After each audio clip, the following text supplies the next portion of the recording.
I've got seas going right across my deck here now. I did not run up in his vicinity, but no, I didn't. So this is Goose 2, Roger. Thanks for that information, sir, and I'll get back to you if we come up with anything. Over. Hey, everybody, and welcome to another episode of Beyond the Breakers, a podcast about shipwrecks, loss, and lessons learned from maritime disasters. My name's Tanner. I will be one of your hosts today, and I'll be joined, as usual, by Taylor. Before we get down to business here, we have two new patrons to shout out. So big thank you to Soupy and Noblesse Oblahai. Absolute banger of a name. Are you familiar with the Blahai, Taylor? I am not, I don't think. Not the Blahai House of Worship. Yeah, more familiar with that. No, the Blahai is a blue shark from the blue stuffed shark from IKEA. It's an icon of the trans community. I didn't know that. I did not know that. I've learned something already in this podcast today. 100% awesome name.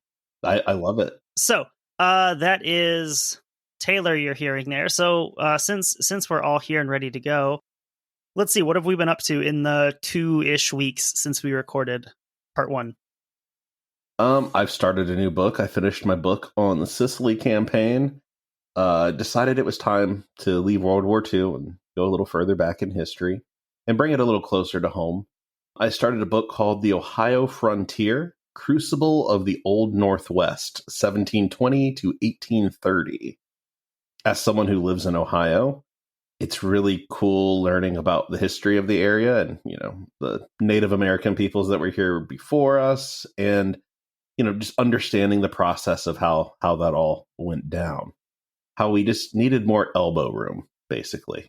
Just like the song says. Just like the song says. It's by R. Douglas Hurt. He is currently a history professor. I think he actually might be the history chair at Purdue. So he's definitely someone who knows what he's talking about. And it's interesting that his specialization is very agricultural focused. So it's interesting looking at a lot of this stuff through like the idea of food and production and things like that. I guess it really all comes back to that. It's amazing how much you can like understand a society by how they raise and, consume food. Yeah, it's been fascinating reading this, learning about, fairly significant events and places that are 10, 15 miles away that I didn't know they were there even. So, definitely it's cool. Definitely make some road trips out of this and visit some of these things. I think there's a little bit of a misconception that these early Indian wars are somehow nicer than what goes on out west. And it's absolutely not true. No. These are every bit as brutal as anything that the Comanche or the Apache, are doing out west with, cavalry troops, 100 years later. They're just absolutely brutal conflicts. And on both sides, essentially both sides are quote unquote fighting for survival at a certain point, right? Yeah, it's been really interesting. Having lived in places all around kind of where a lot of this stuff happened, including like Pittsburgh and things like that, just how much history is right outside our door. Mm-hmm. What about you? Not quite so much new reading this past week. I have been listening to the No Gods, No Mares podcast, Nice. in that same trash future verse. I've been meaning to listen to that. It's very good. It's November. It's Maddie Lubchansky and Riley from Trash Future. It's a solid group. Dream Blunt Rotation. And it's a great podcast. It leans, just because of the nature of the show being focused on mares, it leans goofy. Like there's a few parts where they've gotten into like more serious topics, but it is very goofy and zany most of the time. Mm-hmm. The premise of the show kind of being that like mares are sort of an upper limit on municipal government mobility. Rarely do people, jump from being mayor to being something, much more important than that. It's sort of the highest spot you can really get being like literally insane. Yeah. Being like a weird little guy. You sort of get filtered out once you try going for like governors, and like Senate and, president and stuff like that. Just being like a crazy person, and you can totally be mayor of a town because there's so many mayors. There's so many spots available. Oh yeah, like especially like a lot of these like small towns in the Midwest and stuff where it sometimes is like a race to see who can be the craziest one, like who's trying to like gut the local school district and give the police Bradley fighting vehicles and things. Yeah, so it's a great listen. I unfortunately already like listened up through the current one though. So. Nice. I'll have to check. I'll check that out tomorrow while I'm working. Also, it's been midterm week for my students, so I've been doing a lot of exam making and grading.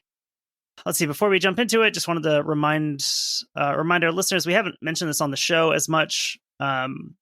We try to share stuff on social media, but it usually slips through when we're doing the recording. I've been posting the link to gazafunds.com in the show notes for our last few months of episodes, just as a good way to jump on, and whatever spare money you have, there's still hundreds, thousands of families who are either seeking medical aid or evacuation or even just food, paying something like $400 or $500 for a bag of flour, stuff like that.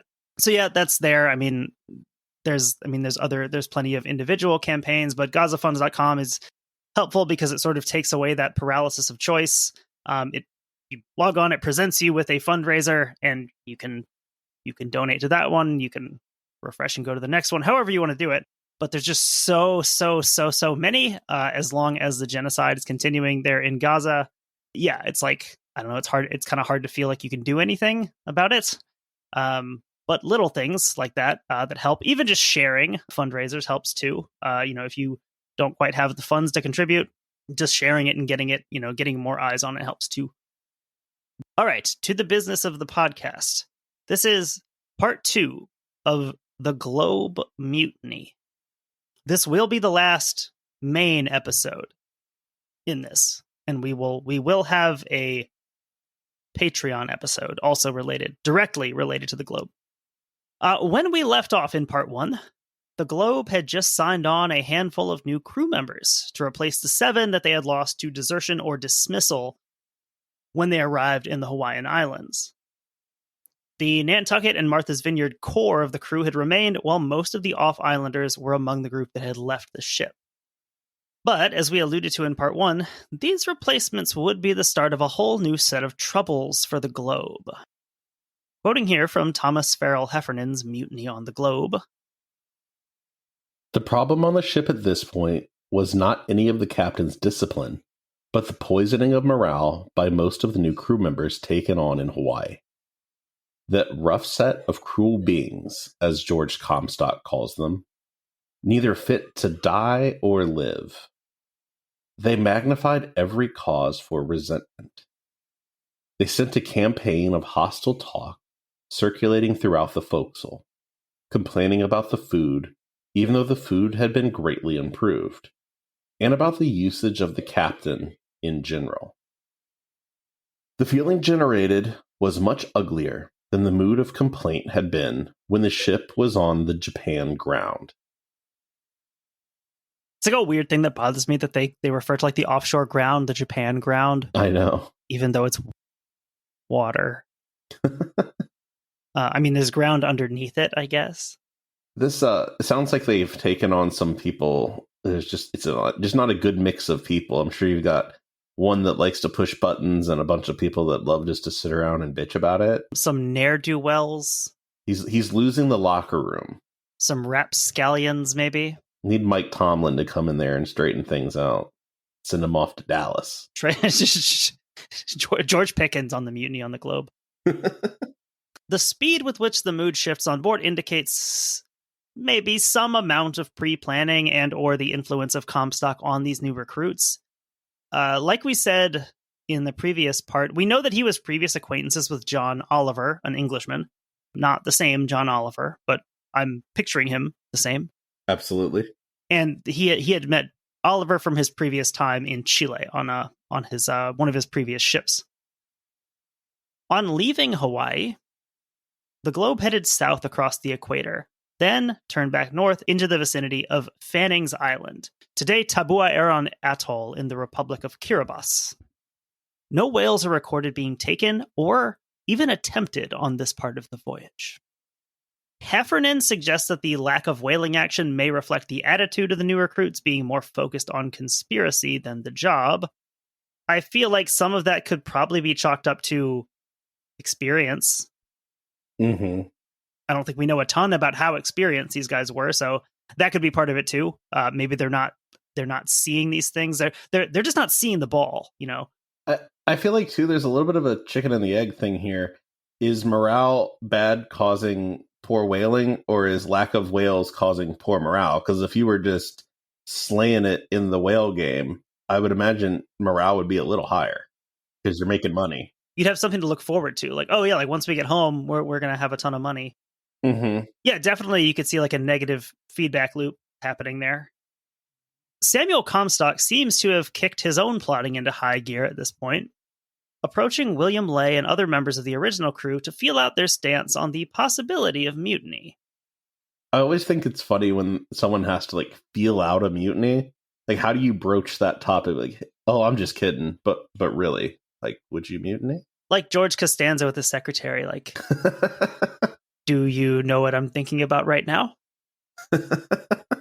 He received a non-committal answer from Ley and decided that only some of the new men, namely John Oliver, Silas Payne, William Humphreys, and Thomas Lilliston, could be trusted as co-conspirators.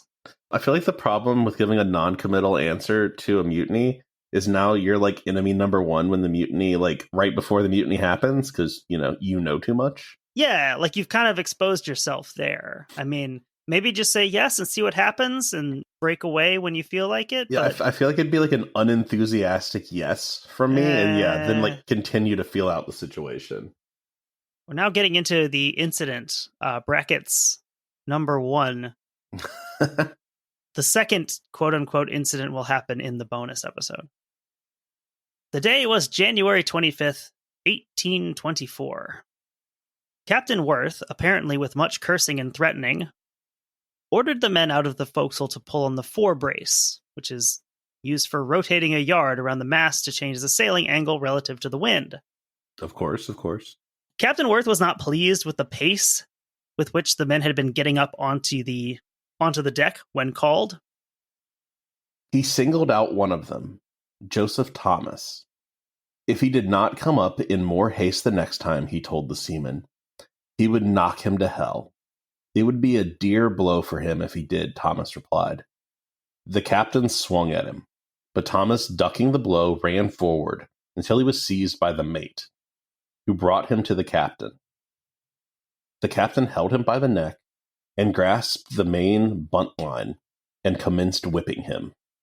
Just as a reminder, Joseph Thomas, he is one of those new additions to the crew. He was from Connecticut.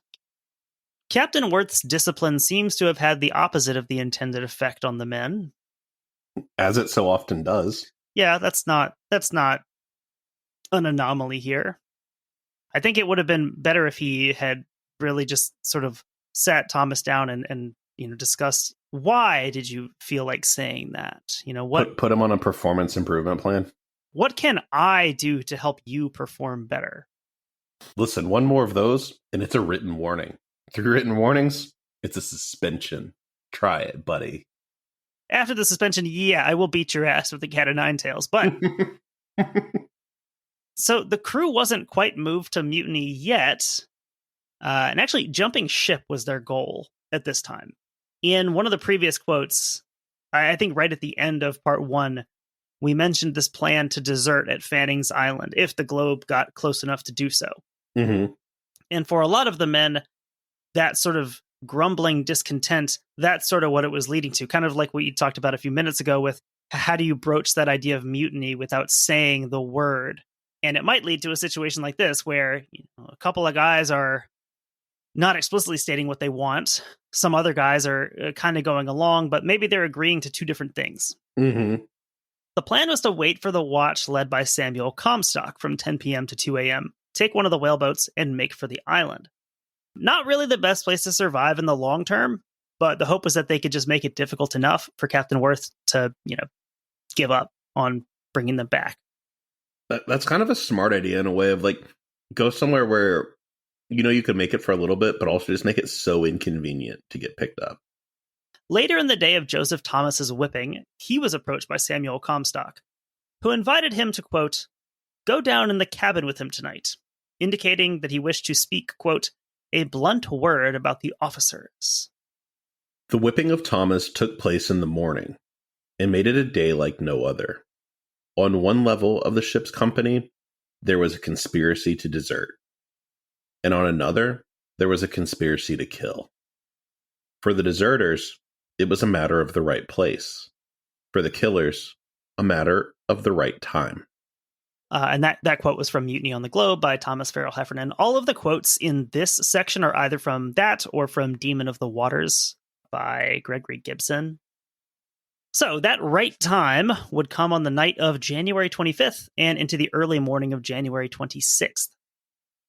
On the evening of the 25th, Captain Joy of the whaler Lyra had come on board the Globe for a GAM session, then headed back to his ship around sunset. The night watches on the Globe were set up as follows. From 6 p.m. to 10 p.m. was the watch of the boat crew under Gilbert Smith. That's the other boat steerer, besides Samuel Comstock. 10 p.m. to 2 a.m. was the watch of Samuel Comstock's boat crew. George, his younger brother, was not technically assigned to any boat due to his age. He was one of the people who'd be assigned to stay behind on the actual ship when the men were going down for the whales. For the purpose of standing watch, he was part of his brother's crew. Makes sense. And then the third night watch was assigned to third mate Nathaniel Fisher's boat crew from 2 a.m. to 6 a.m. During the first watch, the Globe kept uneventfully on her northward route, with the Lyra not too far off and following the same course.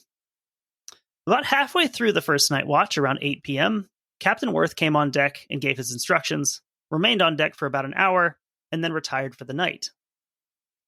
His stateroom being too hot and stuffy to sleep, Worth instead laid down in a hammock rigged outside the room. This could be important later.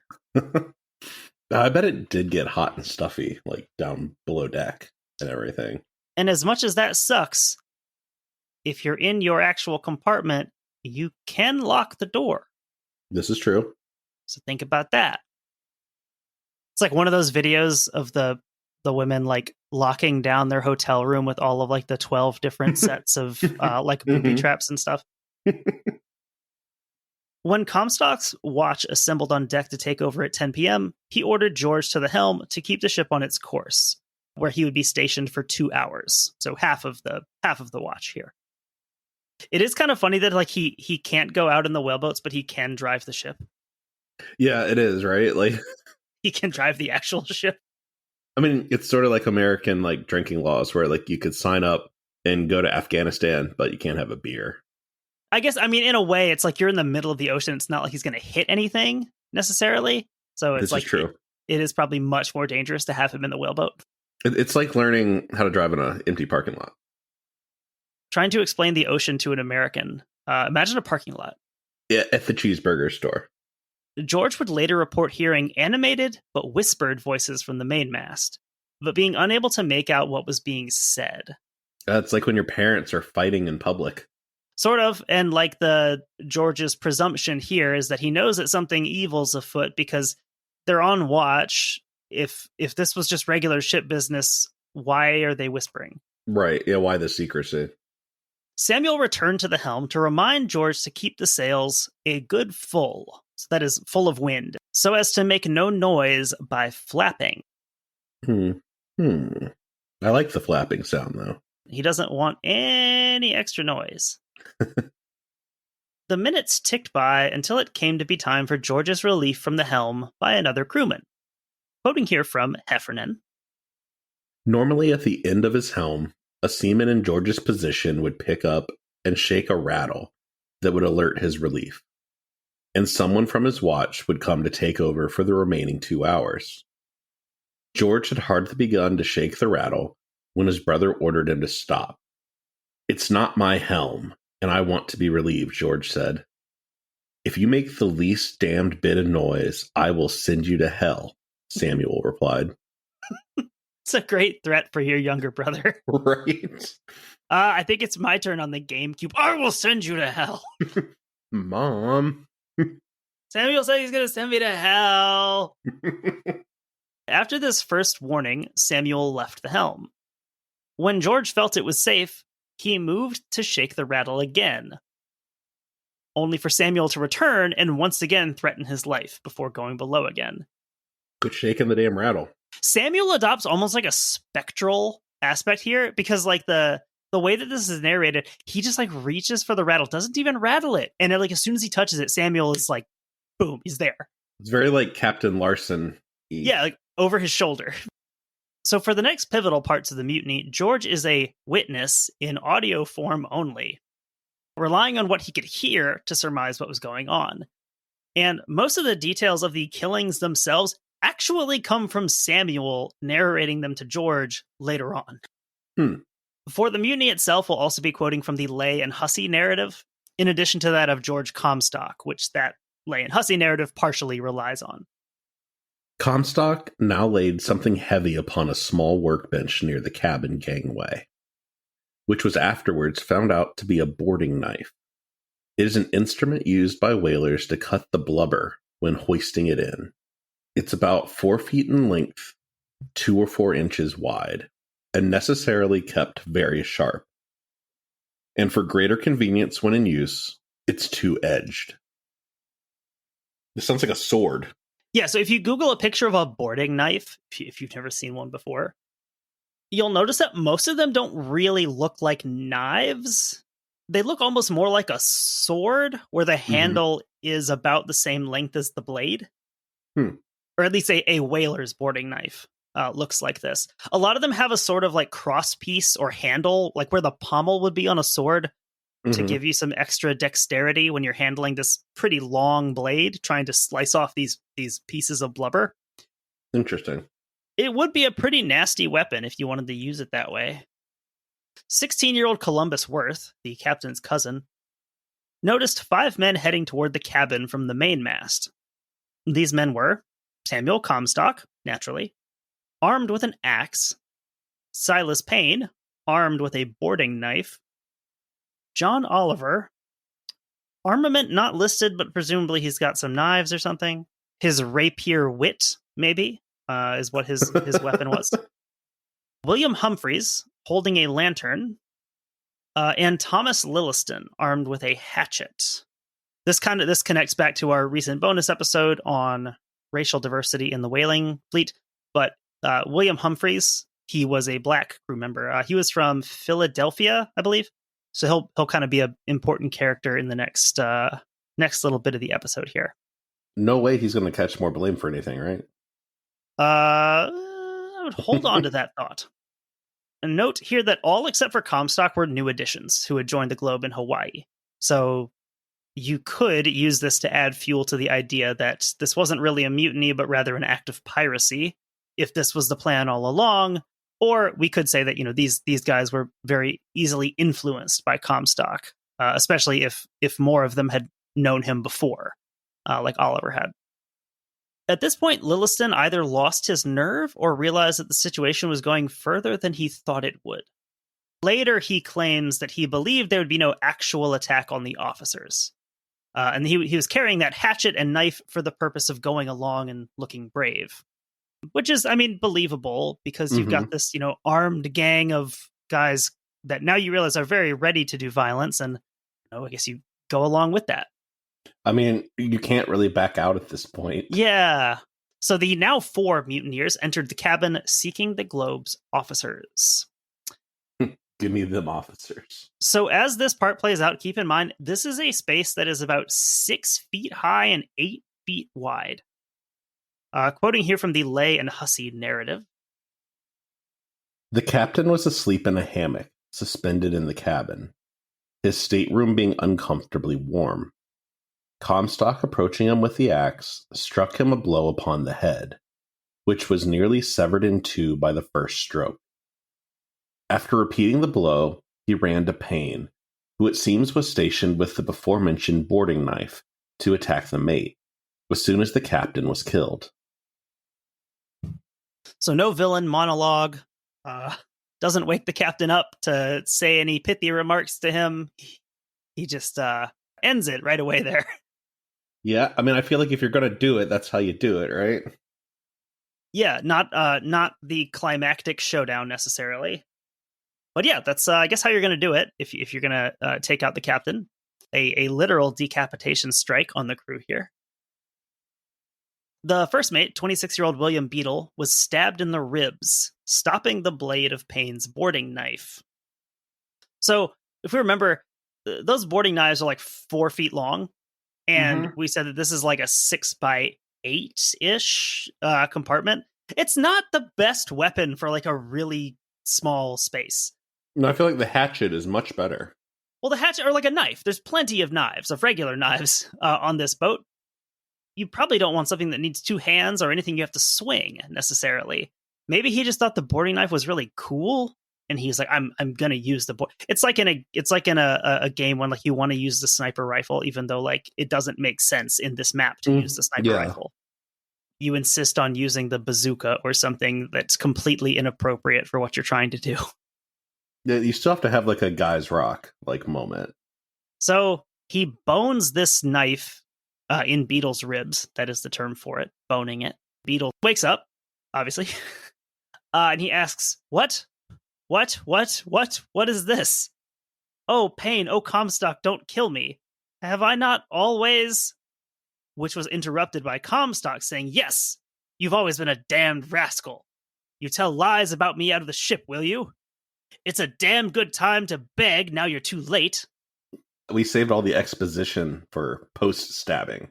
Yeah, now he wants to talk. I'm pretty sure that if someone stabbed me with a whaling knife while I was asleep, what would not be the first thing I say when I wake up. Maybe, yeah, I don't know. I don't know what I would say in that situation. Hey, now. Excuse me, sir. Is this your knife? Hey.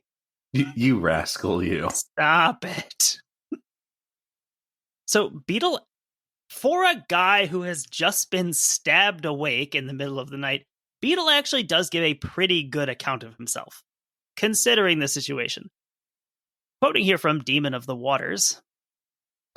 As Comstock delivered his death sentence, Beadle was gathering himself. He leapt from the bunk and grabbed the boat steer by the throat, knocking him against Humphreys, who dropped the lantern. Comstock lost his hatchet in the collision, and was in danger of being choked into unconsciousness by the mate. However, Payne, groping in the dim light cast by the binnacle lamp above, found the weapon and slapped it into his leader's hand. Comstock then hit Beadle over the head and broke his skull. As the murderer disengaged himself, the mate fell into the pantry, where William Lay reports he lay groaning until dispatched by Comstock.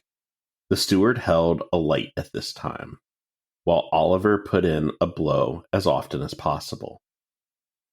I don't know if they're telling the account this way to paint a picture, but like the personalness of the killings make me think that it's not piracy and it's more mutiny.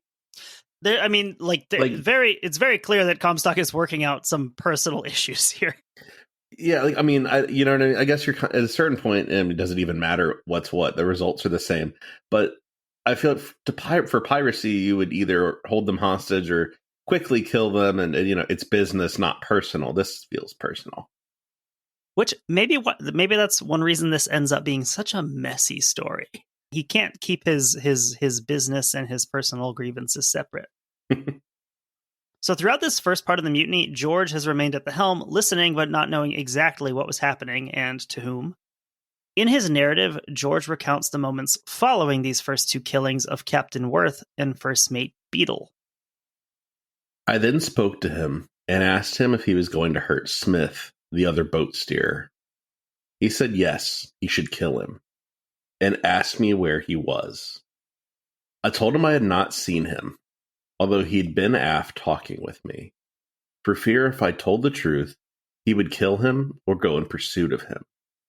He, perceiving me shed tears, asked me what I was crying about. I informed him I was afraid that they were going to hurt me. He told me he would if I talked that way. This rather silenced me, as I then thought he had most done his wicked deeds. He then left me, took his light into the cabin, and got ready to attack the second and third mates. So Samuel takes a little intermission here. I think the "what are you crying about" is a very like kind of morbidly funny thing to say in the situation. How old is Samuel? He's 14, or Samuel is in his early 20s. He's at 22, 23. And how old is George? George is 14. I feel like for George, this has probably gone from like a great fun adventure to like shit got real quick. This is like Training Day, the movie. Also, like, I kind of feel like he would kill him. Kind of seems that way. Especially if you're hyped up, like after doing it, even if it is not something you like planned on doing, but more of just like your adrenaline's pumping and you don't want him to mess up your plan. Mm-hmm. Yeah, I would believe him. I mean, like if that's, obviously assuming this is a faithful recording of the exchange, it does reveal a lot about like Samuel's mindset here. It's like he's not even putting any sort of veneer on this, even for his little brother, of like, oh, are you gonna hurt Smith? Yeah, I am. I was planning on it. Absolutely. I guess the only thing is, since it is George's testimony, it is awful funny how George is nowhere near the crime, not knowing the crime's happening, and in no way partaking in the crime. That is very important, especially given the situation that he makes his narrative. He's not recording this narrative. This is not like a journal that he's keeping on the voyage. This is all essentially a deposition that he makes for the ship owners after the fact, because they need information about how the mutiny happened. So that's why if you read the George Comstock narrative, it's not particularly well written or narrated. He's not like a trained writer or anything. He's just doing it to get the information out. He also, and I don't know, this could be for legal reasons or something to make, just to keep everything clear. In the narrative, he does always refer to Samuel as Comstock. Interesting. He doesn't call him by his first name, again, to keep some professional, some legal distance between the two. But it also has that rhetorical function of he's not my brother necessarily. He's like my boss in this situation. So second mate John Lumbert and third mate Nathaniel Fisher were both in their shared compartment, just forward of where Beetle had been attacked by Payne and Comstock. At some point after hearing the commotion, they locked the door. Something you can do if you're in your cabin.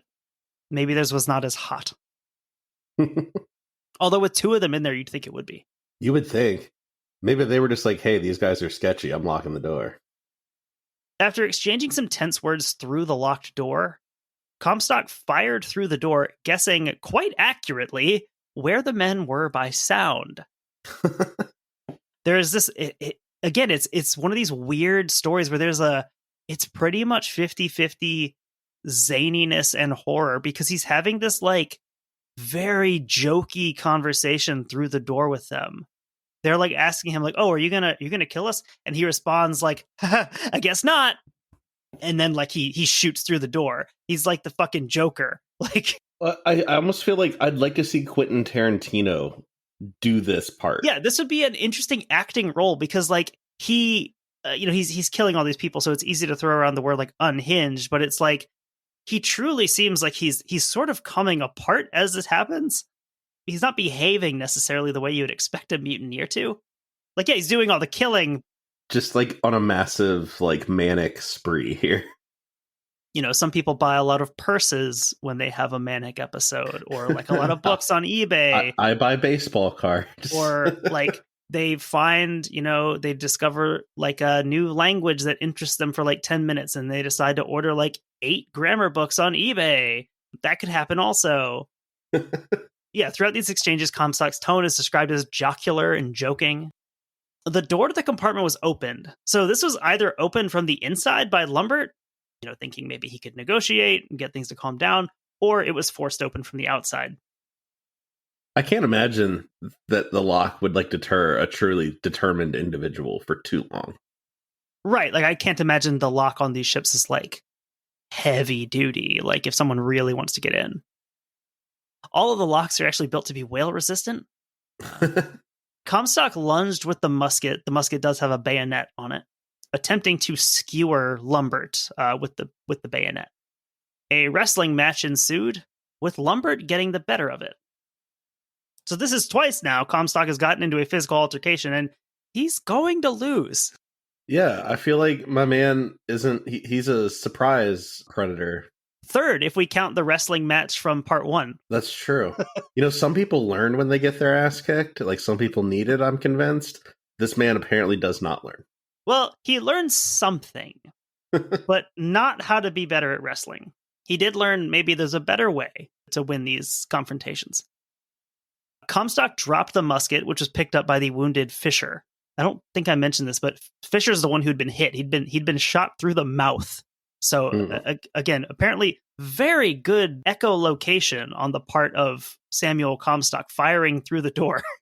I'm thinking about like all the wood splinters and things that had to be in play there as well. Yeah, they mentioned like his broken teeth and stuff. So yeah, it's gnarly. Comstock drops the musket, which is picked up by the wounded Fisher, who levels the bayonet at Comstock's heart. This would be like the episode end part in like a TV drama. Tune in next week. Comstock urged Fisher to put the gun down, telling him that his life would be spared if he did so. I'd be like, "F you, dude. I think I'm in control now. Look at me. I'm the captain." Who's talking about sparing anyone's life? Fisher put the gun down. Do you want to guess what happened next? Nothing good. Comstock picked up the gun and bayoneted lumbered with it several times. Continuing the scene from Demon of the Waters. Then he turned to Fisher and said there was no hope for him, that he too would have to die. He reminded Fisher of his humiliating defeat in the wrestling match aboard the Enterprise. By William Lay's account, the stalwart Fisher replied, "If there is no hope, I will at least die like a man." He turned away and said in a firm voice, "I'm ready." Comstock blew Fisher's brains across the bulkhead.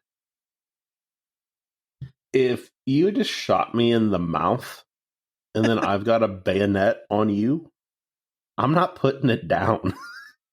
I don't know anything about Fisher's background. Fisher was from Martha's Vineyard, so he wasn't a Nantucketer. I don't know. He may have been a Quaker. I don't know if that would have influenced his decision to, not stab this guy in the heart. But yeah, I don't know enough about his background. But yeah, he's certainly very either trusting or just very unwilling to actually harm anyone. Or just delusional from blood loss, who knows? Could be. And I guess we're also assuming this is a true account. This is going through a lot of layers. I mean, that's from the Lay and Hussey narrative, which is taking heavily from George Comstock, who wasn't there witnessing this. So he's hearing some of this from Samuel, but again, is Samuel the best witness to his own actions? He's hearing what they're saying. So, after killing Fisher, Comstock returned to stabbing Lumbert, shouting some iteration of, "I am a bloody man, I have a bloody hand, and I will be avenged." In some versions of that, he says, "I am a bloody man, I have the bloody hand, and I will be revenged." I kind of like that version better. Boy is fully just in an episode, isn't he?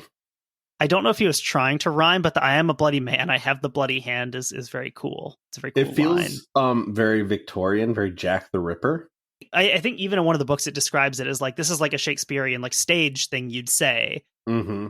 Which again, like, he's having, yes, he is executing this plan he has laid out, but he's also clearly, if this account is accurate, he's also clearly like operating on a strange level in his brain. So it's like still having the wherewithal to pull out like this theatrical line is interesting. Dare I bring this back to the classic Under Siege? It's sort of the same breakdown we see in like the Tommy Lee Jones character. Yeah, he's kind of like of him just losing his shit as it goes on. Yeah, he's sort of interchanging operating on a high level with just freaking out. This sort of becomes like his mantra. Like as this is happening, he's sort of like pacing around just repeating this. Like, I am a bloody man, I have the bloody hand. Pretty sure if I'm one of the mutineers that decide to follow him, like, I'm starting to regret my actions at this point. At this point, I'm talking to everybody else being like, hey, he did this on his own, right? Right? Did you notice that something might be off about Samuel? Hey, I haven't wanted to say anything until now, but someone could literally be like, you came on board in Hawaii, so you don't know about boat steerer Comstock. He is an extreme psychopath. He hates officers. So this burst of violence seems to have satisfied Comstock's bloodlust for the time being, as he seems to have lost interest in killing Gilbert Smith, the other boat steerer, the one that he told George he was going to kill. Instead, he asks Smith if he would support him as the new leader, which Sure will. Smith agreed to. There's kind of a weird exchange here where Gilbert Smith, he basically realizes that he's cornered, and I don't know if he asked this to Samuel directly or if he asked this to George, but he basically requests, oh, could I just have like 15 minutes, I think, to like, read my Bible and pray, before you kill me. And whether it's just Comstock coming down from the high of the violence, or if this actually touches something in Comstock, in some other ways, you see this in the story, he has this weird spirituality. He's not religious per se. You don't see that, but he has this sort of bigness of thought. Like he is clearly thinking about things beyond just the mortal plane. I think that's interesting. I mean, not to armchair psychologist too much, but like it truly does feel like a manic episode where it's something that people can feel like they're in touch with a higher power and things like that. And so something about this, some combination of, his exhaustion and Gilbert Smith's show of piety touches something in Comstock. And Comstock like goes up to him and he gives them this big hug, like he's welcoming him back. Comstock is covered in blood at this point, and so I guess it is. You could see it as like symbolic of, he's welcoming him into this, but also like implicating him. Oh, you have blood on you also now, literally. It's interesting too, like in kind of the larger comparison, that like they're all kind of covered in blood, in that whale blood. I mean, it is what they should be covered in. It's a bloody thing all the way around. Yeah, you're not coming out of one of these voyages clean.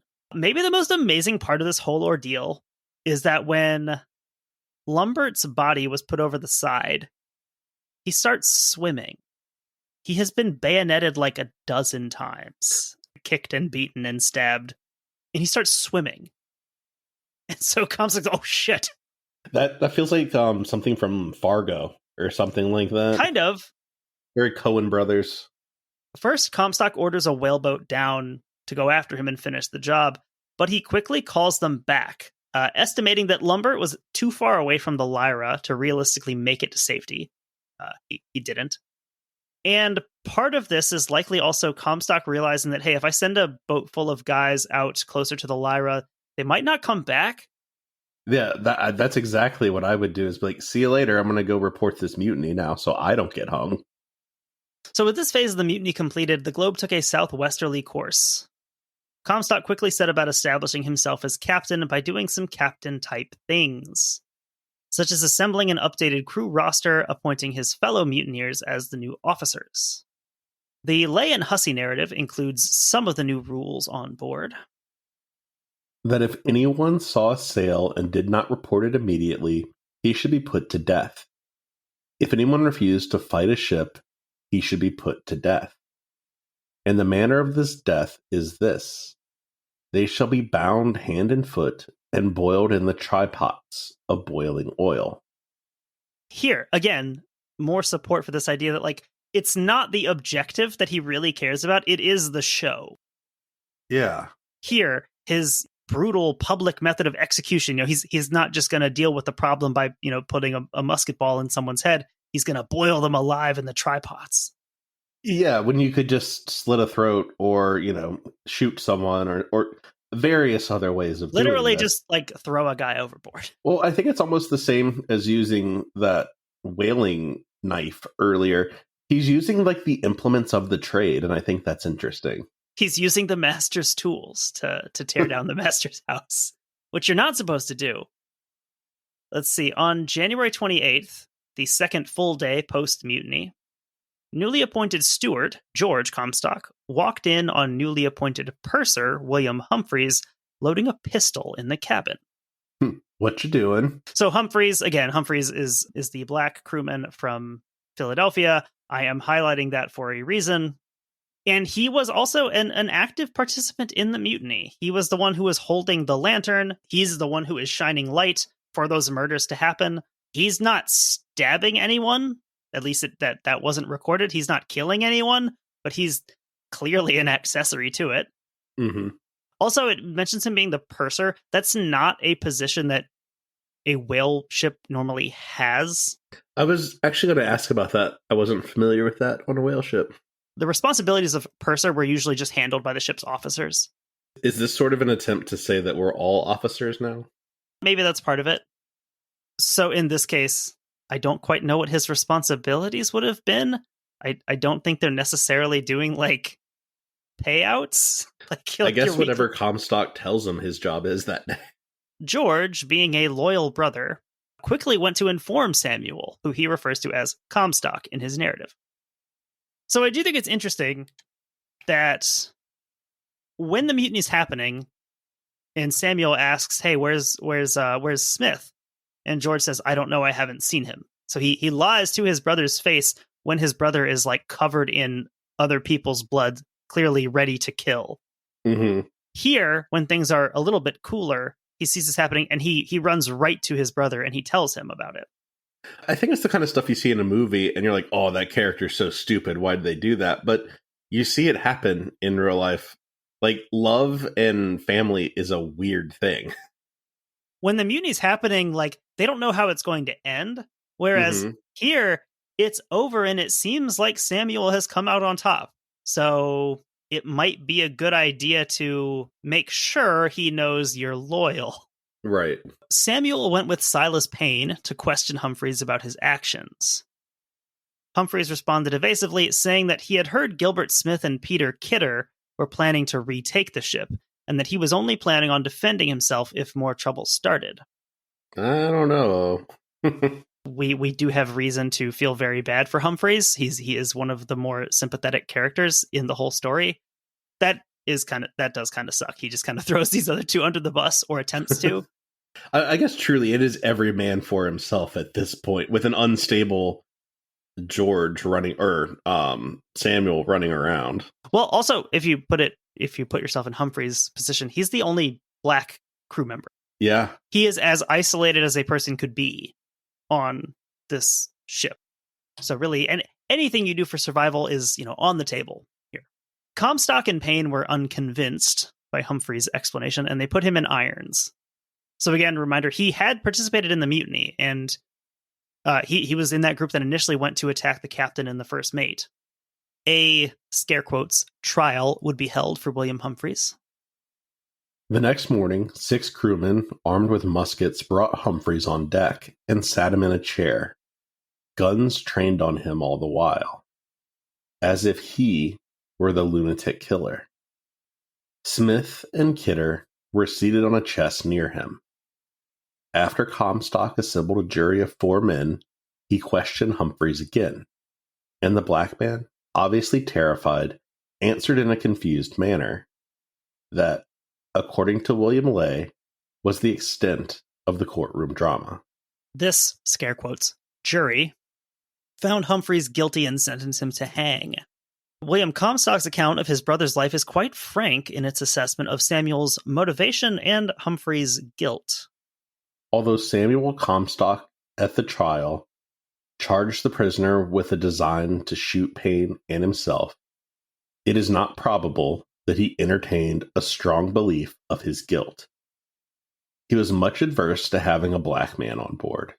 He always felt a strong dislike to colored persons. So, I mean, this goes in line with what we talked about in the bonus episode. Uh-huh. On the one level, whaling was a trade where you could maybe expect a bit more than you could on land. If you were a black crew member, some of them even made it up to captain, which is maybe more than you could expect from any industry on land. That being said, there is still a lot of, just societal baked in prejudice against black crew members. Even a quote unquote progressive, in some ways, place like Nantucket produces this. It reproduces these same prejudices on, in the whaling fleet. I guess to some degree you see that in a lot of things for minorities where, you could be a doctor, you could be a police officer, and at the end of the day, you're still not one of us. You know what I mean? Like, you might wear the uniform, but at the end of the day, when the chips are down, you're treated differently.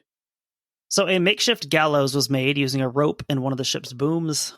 The men were ordered to all grab hold of the rope and haul Humphreys up. This made sure that even those who didn't participate in the mutiny now had blood on their hands. He's almost using sort of cult tactics. Mm-hmm. In that, like, you do have to implicate everyone, so now you're part of it. Well, I mean, and this plays into the racial politics of it. You have one black crew member. Yes, Samuel has a documented history of not liking, quote unquote, colored persons. And, he needs to establish his authority. What better way to do that than executing someone, showing, you have power over life and death? It's kind of a brutal 2 birds, 1 stone situation, it seems like, for Comstock. 3, really, if you sort of have this separate one of making sure that everyone has killed. I feel like that has come up, like, I feel like I've heard about stuff like that with, like, the Manson family, making sure that everybody got a stab in, so everybody was implicated in this. Mm-hmm. So yeah, I mean, we have a lynching at sea, basically. Essentially this is. I don't know what else you could call it. That's not documented as the reason this happens, but it's hard not to read that into it when there's plenty of other, neutral parties on board who he could have, trumped up something against. This is someone who helped him in the mutiny. Well, and even the accusation of him loading a gun. Lynchings have happened for far less. Yeah, it's definitely, I think, the worst part of the story in a story that has a lot of bad parts. Mm-hmm. After the mutiny and the subsequent hanging of William Humphreys, the first islands that the globe reached were the Gilberts, possibly Tarawa Atoll of World War II infamy. Mm-hmm. But a hostile reception from the natives motivated Comstock to sail a bit further north. So yeah, like this whole time, like they're sailing through all these areas, and this is like the main parts of the Pacific campaign. They're sailing through all these same places. I know, it is funny with some of the whaling stuff how, they'll be at Midway Island. Mm-hmm. So at another island, still in the Gilberts, a whaleboat was sent ashore to scout and possibly attempt to trade with any natives, but this turned out not to be feasible. An attempt at boarding the whaleboat by the natives resulted in the crew having to repel them with gunfire, and the crew of the whaleboat subsequently chased down a native canoe and shot one of its occupants dead. Quoting here from Lay's account, "Here was another sacrifice, an innocent child of nature shot down, merely to gratify the most wanton and unprovoked cruelty. And when the years have rolled away, this act of cruelty will be remembered by these islanders, and made the pretext to slaughter every white man who may fall into their hands." For the time, it's at least some level of introspection as to, the way that we treat these people will reverberate, down to subsequent generations. I mean, it's interesting that they're able to grasp this concept, and we still fight it today with, like, anti-insurgency warfare, where, okay, cool, you killed a terrorist, but you also killed some guy's kids, so you just made 5 more terrorists because everyone in that family now hates you. That's making more work for yourself. Yeah. So with nowhere obvious to land in the Gilberts, or the King's Mills, as they're referred to in some contemporary accounts, like one half of the Gilberts is referred to as the King's Mills, Comstock took the globe north for about 300 miles to the place where his story would ultimately come to an end, Mealy Atoll, in the southern Marshall Islands, which they reached on February 11th. If we're sticking with World War II landmarks as reference, Mealy Atoll is a little over 300 miles southeast of Kwajalein. I just pulled it up on Google Maps. And it really is interesting how this kind of looking closer at these areas shows you how isolated all these islands are. Because, like the closest place to one will be like 300 miles away.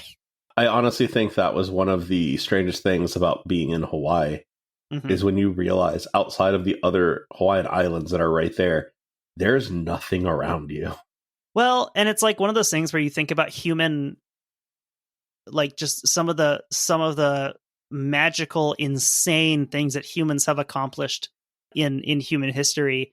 And one that is not discussed as much, but like the settlement of Polynesia and like the Pacific Islands is amazing, just because you have these enormous distances and you have a tiny target you're trying to hit.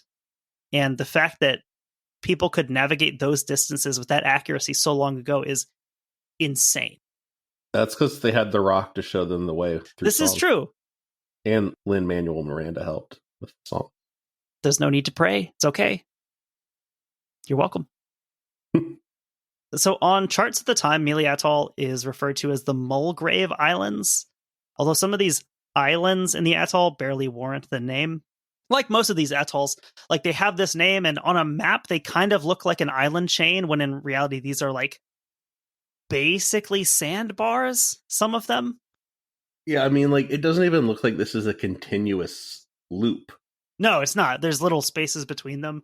Yeah, and like when you read about the Pacific War, you'll see like, oh, the Japanese or the Americans built an airstrip on this atoll, and it's like literally using up all of the space they possibly could use to build an airstrip.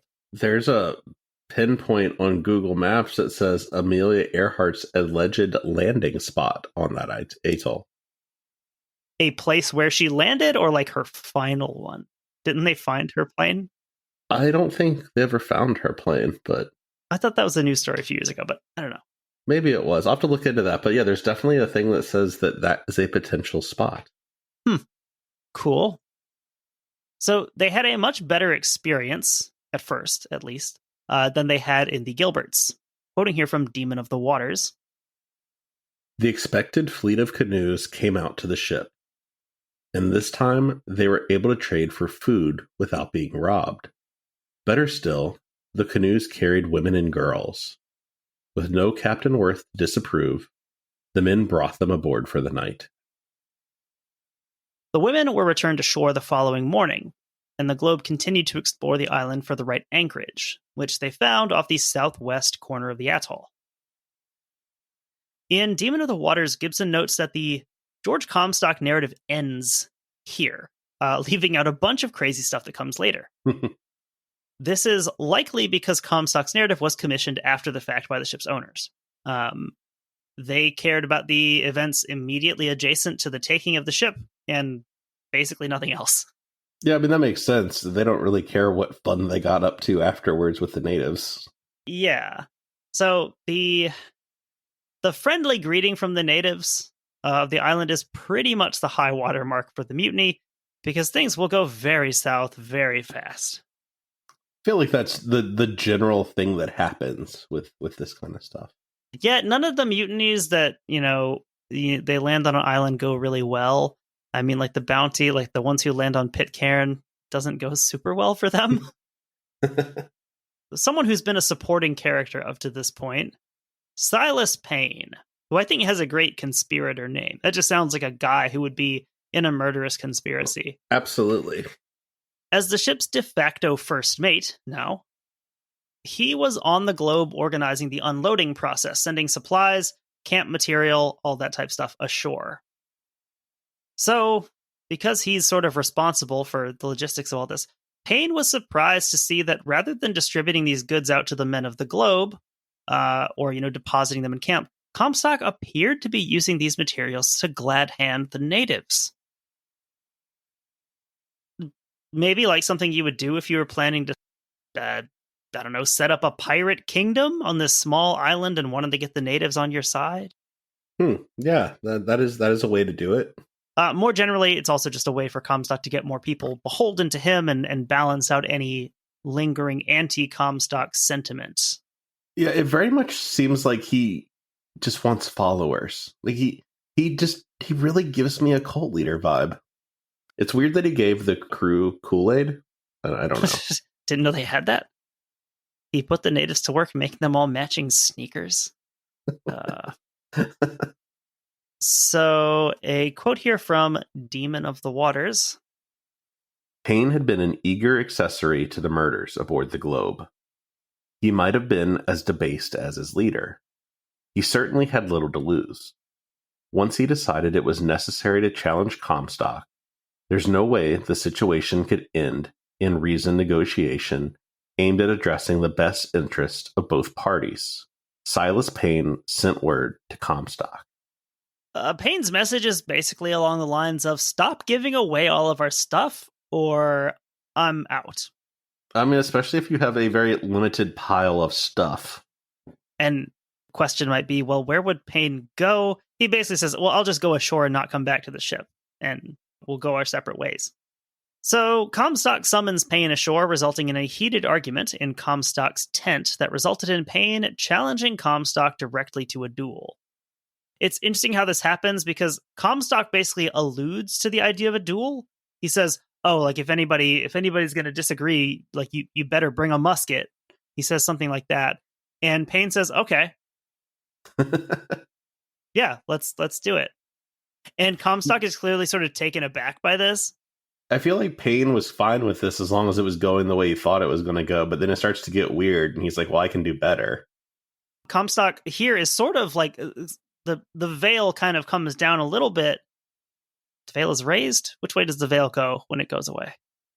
I guess it depends on which way you're pulling the veil. I guess the veil is lifted, I guess we would say.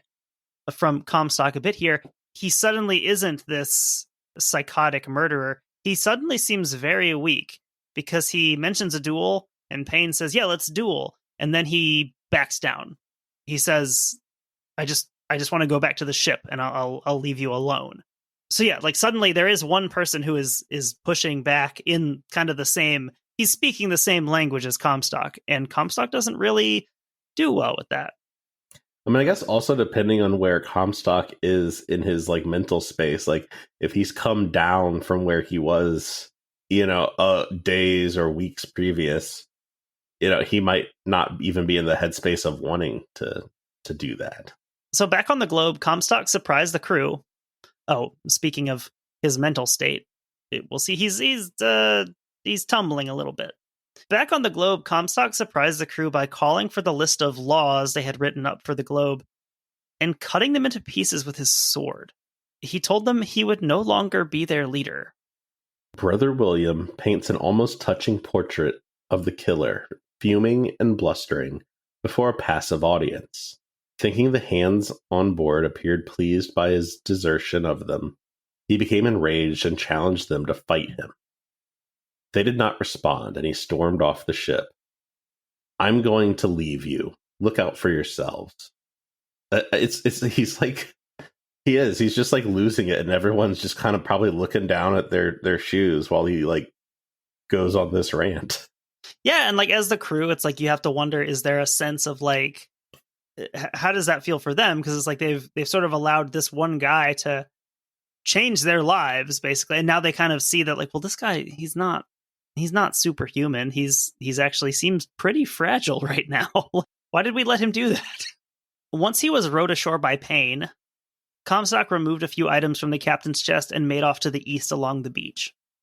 According to William Lay, he was quickly joined by a group of natives, a fairly large group, which gets Payne to thinking. Mm-hmm. Payne begins to spread the word that Comstock was likely allying with the natives to kill them all. Which, I mean, fair. He probably was.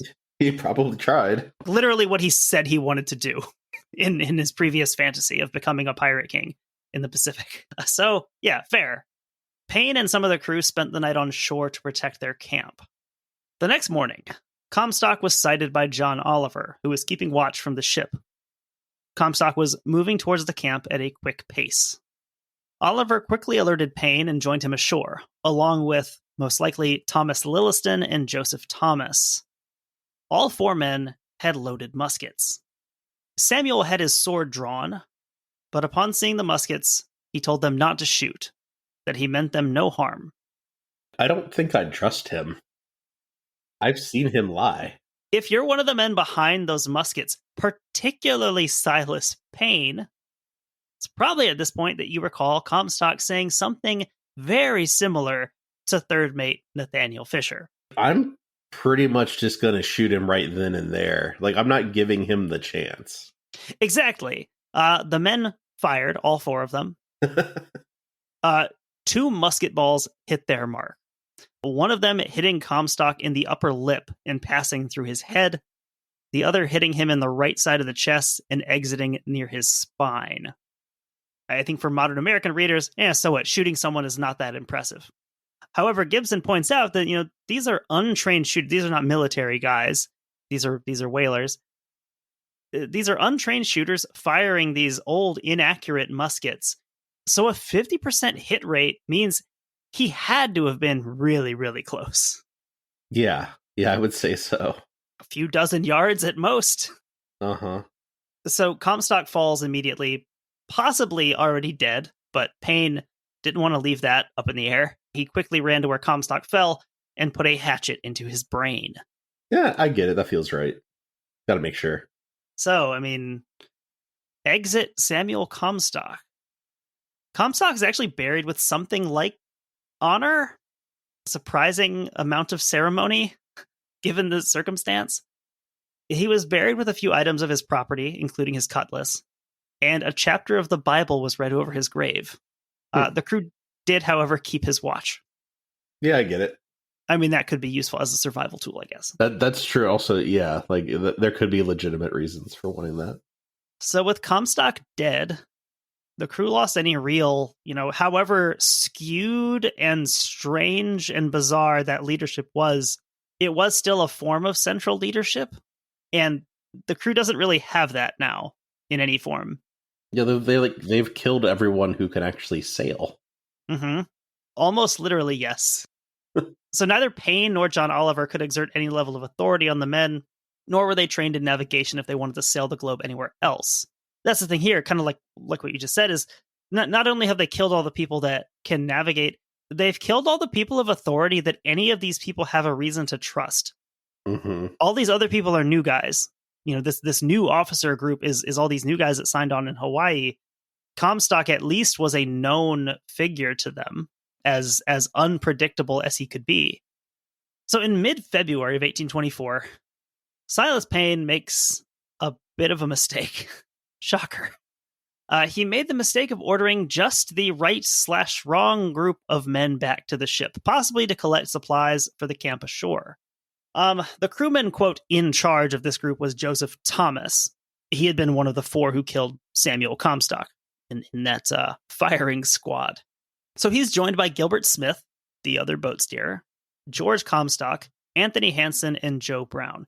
Anthony Hansen was that native from Cape Cod, and Joe Brown is a native of Hawaii. Additionally, Stephen Kidder was already on board the Globe because he had been sick. Has to be a weird existence for George. A bit. Kind of lucky they just didn't kill him too, just to make sure. So, with this plan coming together, sort of waiting for just the right moment, and Silas Payne just gives it to them by ordering all of these people to the ship at the same time. Maybe not knowing his team very well, we could say. So Gilbert Smith, he signals ashore for Peter Kidder, Stephen's brother, to join them. Peter asks Silas Payne for permission to go out to the ship. He says to visit his brother, because he's sick. And Payne agrees, as long as someone from the ship would replace him on shore. Joe Brown agreed to do so. This will not end up being a good business decision in the long run for Joe Brown. So they trade places. So both of the Kidder brothers are on board. Joe Brown is back on shore. There had been some discussion of getting more of the, quote unquote, honest crew to the ship, but this didn't end up working out. And it had to be go time. At 9:30 on the evening of February 17th, Gilbert Smith set to work on the hawser with a grease saw that he'd laid aside, and then gave the order to let fall the sails. In 2 minutes, the cables had parted. The ship paid off, and when her bow was seaward and the offshore breeze had filled her sails, he cut the mooring line, and they were away. Payne had set 2 men on watch. Shortly after the moon rose, one of them looked seaward and immediately raised the alarm. The ship is gone. The ship is gone. So worth noting that these 2 men he sets on watch, it's probably not that they're just being lazy on the job. They're not really watching the ship. Right. They're watching for native attacks. Yeah. So yeah, they turn around and it's, where's the ship? So it was February 17th. In June of 1824, a trader named Peter Dillon was aboard the ship Calder, riding at anchor in the Chilean port of Valparaiso. From this position, Dillon saw a ship approaching. She had her ensign flying upside down, a common signal of a ship in distress. Gilbert Smith, acting as captain, would later explain simply, "In a distressed, disabled ship, we made the best of our way as winds and weather would permit for this port. We had no quadrant on board, but intended to stand by the wind till we got into the variables, and to steer to the eastward to make some part of this coast." So the Globe did have maps and a compass on board when it departed Mealy Atoll, but no tools to help in ascertaining latitude and longitude. Not being experienced navigators, Smith and the others therefore made the decision to sail east, knowing that they would have to hit South America at some point. Rather than trying for a closer landfall, such as the Hawaiian Islands, they were way, way closer to Hawaii than they were to South America. But not having those tools and not having the experience, there was the chance of missing. And then you're just in the middle of the Pacific Ocean. Yeah, I feel like that's sort of what we talked about with the Bounty and like the amazing navigation work that was done. Well, that and also the Essex. We talked about that with the Essex of there were closer options for them to go to. But if there's any doubt you're not going to hit your spot, that's a huge risk. So why not aim for the literal continent east of you, as long as you think you have food and water to get there. Mm-hmm. As he mentions in that quote, Smith does seem to have been aiming for Valparaiso. It would have been a logical destination. The Globe had stopped there before, and it had American officials stationed there to contact. And, rather than the story of raw human survival like we talked about with the Essex, in this case, the men had survived thanks to the large quantities of beef and bread still on board the ship. Adding to their luck, Mealy Atoll had fresh water available. This is an inhabited island.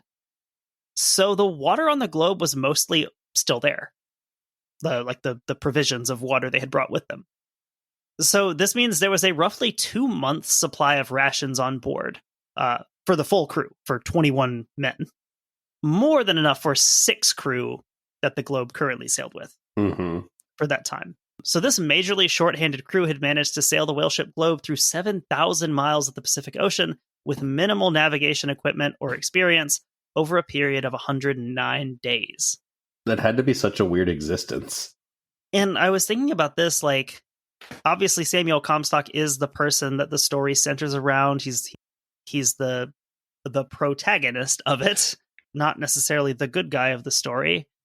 And, his story is fairly well documented. Multiple people have written about him. Gilbert Smith here, acting essentially as captain of this less than skeleton crew, even of this ship. It's not even totally clear how they managed to do this. How do you manage the ship with 6 people? One that normally has a crew of 21. Gilbert Smith, I feel like if he had written his own story down, he easily could be remembered as one of these great heroic figures of the age of sail, leading this crew on this ship that they've taken it back from the mutineers. They've managed to get back to civilization and give the story a bit of a happy ending with this amazing feat of navigation. Like we talked about with the Bounty, it's like that's the sort of like less discussed part is, Captain Bligh leads this lifeboat of people back to safety. That's a heroic feat of navigation. And we have, something similar here. Gilbert Smith didn't say or write much about this. Seems to have been a very understated guy. He's probably busy. So given the confusing nature of their tale and the lack of verifiable information, the men were all locked up and interrogated, with the questioning beginning on June 9th, 1824, under the administration of the American consul, Hogan, I think was his name. Joseph Thomas was the only one of the 6 who was actually implicated in the mutiny itself, as the others testified that he had prior knowledge of the plan.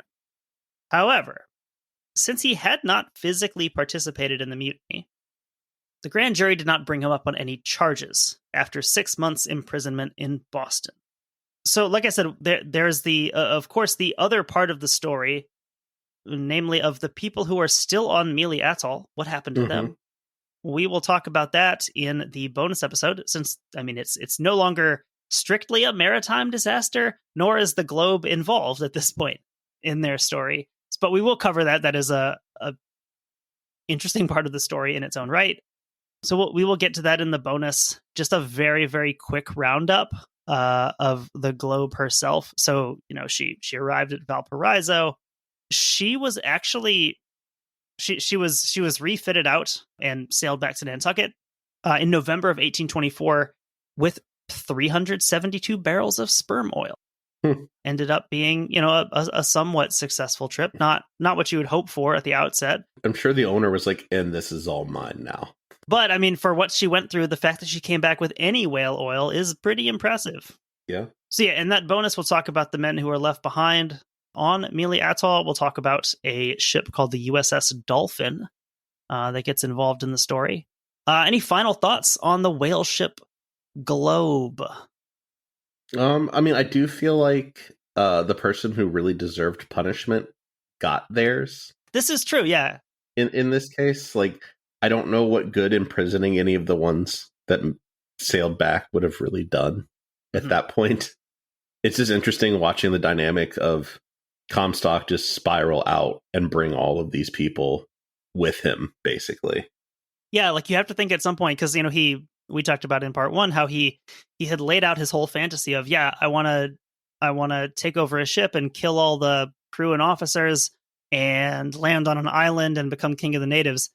And it's like he sort of gets partway through his plan and probably realizes how insane it is. And yeah, maybe that breaks something in him, because he has sort of put all of his eggs into this basket. So yeah, it's been a very fun story to research. I'm excited to get to the secondary conclusion to the story in the bonus. Yeah, I'll be interested to see how it compares with Captain Cook, kind of in his story that, there's I forgot if it's 10 days or 14 days where they're on, the big island interacting with the natives before he's killed. And like, we don't really know what happened in that time, but we have some ideas, and I'll be interested to see kind of how that compares to that. Yeah, there's certainly one way it's similar to Captain Cook's story. So we'll get to that. So thank you for listening to this 2-part episode on the Mutiny on the Whaleship Globe. Thanks for listening. Thanks for supporting the show. If you enjoy this, again, head over to Patreon. We'll have the bonus for this one coming out. We recently put out a $5 bonus on the multiracial crews of the American whaling industry. We have a lot of good stuff over on Patreon. Sign up at the $3 or $5 level and get you some extra episodes. And we will talk to you again soon.